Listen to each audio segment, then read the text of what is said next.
চায়ের আবদার করায় জুটল মার। এক কাপ চায়ের দাম মেটাতে হলো জীবন দিয়ে।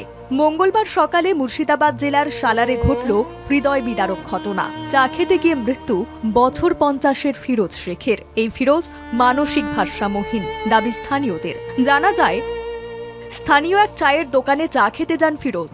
দোকানদার চা দিতে অস্বীকার করলে ক্ষেপে যান তিনি। অভিযোগ, দোকানদারকে গালিগালাজ করেন ফিরোজ। দোকানদার উত্তেজিত হয়ে চড়াও হন ফিরোজের ওপর। চলে মারধর। গুরুতর আঘাত পেয়ে মৃত্যু ফিরোজের। প্রকাশ্যে এসেছে মারধরের সিসিটিভি ফুটেজও। সালার থানার পুলিশ মৃতদেহ উদ্ধার করে পাঠায় ময়না তদন্তে। মানসিক ভারসাম্যহীন এক ব্যক্তির এমন পরিণতিতে শোকস্তব্ধ এলাকা। সঙ্গে সঙ্গে মারা গেছে। আমি তো যাই দেখছি পড়ে আছে বডি।